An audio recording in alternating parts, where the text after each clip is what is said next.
నీ కన్నులలో కనిపించే కరుణాత్ముడు, మా గుండెలలో వినిపించే దైవాత్ముడు. You are my motivation, Father. You are my motivation, Father.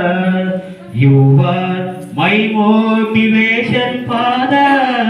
You are my motivation, Father. Sir గారు కూడా మా ఎస్ఎన్ సార్ కుమార్ సార్ పూజ కార్యక్రమంలో మంచి అవగాహన వచ్చింది కాబట్టి మంచి చైతన్యం రావడం జరిగింది. మరి సంస్థ నుంచి మాకు సహకారం అవసరం లేదు, మేము ఒక స్థాయికి ఎదిగినాము, మేము సొంతంగా విరాళాలు సేకరించి మేము భారీగా జరుపుకుంటామని చెప్పి మీరు ముందుకు వచ్చి ఇంత భారీగా జరుపుకున్నందుకు చాలా సంతోషంగా ఉంది ఈరోజు. అదేవిధంగా వికలాంగత్వం అనేది కేవలం శరీరానికి మాత్రమే ఉంటుంది, మనసు 2016 ఇది చాలా మందికి తెలియదు. ఇంకొకటి ఏముంటదంటే సార్ ఏముంది లేదు సార్, ఆ చట్టంలో మహా అంటే రిజర్వేషన్లు ఉన్నాయి కదా, కేవలం మీకు రిజర్వేషన్లు చాలా, కేవలం మీకు రిజర్వేషన్లు చాలా చెప్పండి, కేవలం మీకు రిజర్వేషన్ చాలా, కేవలం మీకు రిజర్వేషన్లు చాలా, మీకు రిజర్వేషన్లు చాలా. నేను అడిగిన దానికి మీరు ఆలోచించాలి, ఓకేనా? నేను అడుగుతున్నానంటే చాలా ఆలోచించి దీనిపైన నేను రాత్రి స్టడీ చేసి ఒక ప్రోగ్రామ్ వస్తున్నామంటే కేవలం తూతూ మంత్రంగా ఏదో చేస్తున్నాను మాటలు తోడ్పడదామా? వాళ్ళకున్న కష్టాలు మన భారతదేశ ప్రభుత్వం అవ్వచ్చు, లేకపోతే మన ఆంధ్రప్రదేశ్ ప్రభుత్వం అవ్వచ్చు, లేకపోతే మన లోకల్ బాడీస్ అంటాం, లోకల్ గవర్నమెంట్స్ అంటే ఒక పంచాయతీ తరఫున, అంటే ఒక గ్రామ పంచాయతీ తరఫున, లేకపోతే ఒక మండల పంచాయతీ తరఫున, లేకపోతే జిల్లా పంచాయతీ తరఫున మనం ఏ విధంగా మీకు తోడ్పాటు ఇవ్వచ్చు, లేకపోతే మీకు ఏ విధంగా మేము సహాయ సహకారాలు అందించవచ్చు, ఇవన్నీ మేము సహాయ సహకారాలు అందిస్తున్నామని నేను చెప్తున్నా కదా. ఇది కేవలం మా బాధ్యత కాదనమాట, మా ప్రథమ బాధ్యత. మా ప్రథమ బాధ్యత ఎందుకంటే మనం ఇప్పుడున్నది మనం 21st సెంచురీ అనమాట.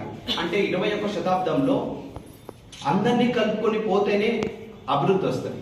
అభివృద్ధి అంటే కేవలం జస్ట్ ఈ రోజు వచ్చి రేపు పోయేది కాదు. అభివృద్ధి సుస్థిరంగా ఉండాలి. అభివృద్ధి అనేది సుస్థిరంగా ఉండాలి. ప్రతి ఒక్కరు ఈ మాట గుర్తు పెట్టుకోవాలి. అభివృద్ధి అనేది అందరూ అభివృద్ధిలో భాగమైతేనే, అందరూ అభివృద్ధిలో భాగం కావాలి. వీళ్ళని కాదు, వాళ్ళని కాదు, వేరే వాళ్ళని కాదు, అందరూ ఐక్యంగా ఉండాలి. అంటే ఈ నిన్న కాక మొన్న ఐక్యరాజ్య సమితి డైరెక్టర్ జనరల్ గారు సెక్రటరీ జనరల్ గారు చెప్తూ అంతర్జాతీయ దివ్యాంగుల దినోత్సవాన్ని మనం ఎందుకు జరుపుకుంటున్నామంటే లెట్స్ వర్క్ టుగెదర్ అంటే మనం ఏదైనా ఒక సమాజంలో శాంతిని నెలకొల్పాలంటే లేకపోతే అయ్యే తీరే విధంగా మన గవర్నమెంట్ ఆఫ్ ఇండియా అవ్వచ్చు, గవర్నమెంట్ ఆఫ్ ఆంధ్రప్రదేశ్ అవ్వచ్చు పక్కా ప్రణాళికతో ముందుకు వెళ్తుంది. ఇందులో ఎటువంటి డౌట్ లేదు, ఎటువంటి అంటే అన్నిటికీ మించి ఎటువంటి అంటే మీకు సందేహాలు కూడా అవసరం లేదు, ఓకేనా? ఎందుకంటే మీకు అనేక రకాలుగా మన భారతదేశ కళల్ని మనం నెరవేర్చాలంటే ఊరికే మాటల్లో కాదు, బాగా చదువుకోవాలి. పిల్లలకి ఇక్కడ వచ్చిన అందరికీ చెప్తున్నాను, బాగా చదువుకోవాలి, సరేనా?